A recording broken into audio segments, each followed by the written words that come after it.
कि मान ली कि एगो लाल झंडा के पार्टी बा कि गरीब के मसीहा बा। सारा पार्टी आवेला, चुनाव जब आवेला तो 1000 गो पार्टी आपस में रैली करेला। बाकी यहाँ लाल झंडा ना रही तो गरीब के मान सम्मान ना रही। बाकी ये एगो पार्टी बा, मान ले कि गरीब के मसीहा बा, तो केहू पूछे वाला नहीं है गरीब के। आज वोट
माने के जो महासचिव वाली दीपांकर भट्टाचार्य रहुए धरती पर आओ तनी मैरवा में का कहे ने मौका हम ये कहे कि मान ली कि एगो लाल झंडा के पार्टी बा कि गरीब के मसीहा बा।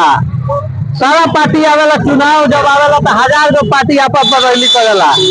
बाकी यहाँ लाल झंडा ना रही तो गरीब के मान सम्मान ना रही। बाकी ये एगो पार्टी बा, मान ले कि गरीब के मसीहा बा, तो केहू पूछे वाला नहीं है गरीब के। आज वोट के सवाल आई बा तो 1000 गो लालच दिया जाता। नीतीश जी कही 10,000 है गरीब के देता है कि वोट के हम आ जाओ। शराब फ्री एकदम बात, शराब पर रोक तो हिले नहीं खेले।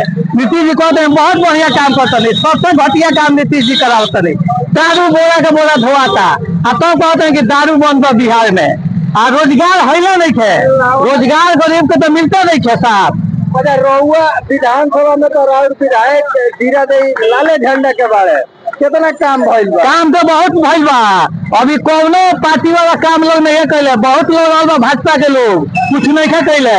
बाकी माले के लोग बात जितने में बा उतना में कर सरकार में रहते वो कुछ का करेला लोग। बाकी माले पार्टी बाकी जितने में रहला उतने में विकास करेला। अच्छा, ये मेरी चुनाव 2025 में होके जा रहा बा लाल झंडा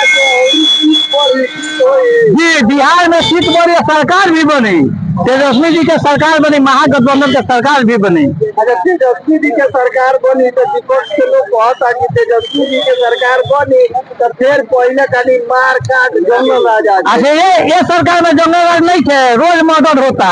कहाँ मर्डर नहीं थे, रोज तो मर्डर होता है सरकार में, कहाँ बाकी बा। रोज देखी तो 10 गो हत्या रोज मोबाइल में, टीवी, पत्रकार, पेपर में देखी उतारते बा।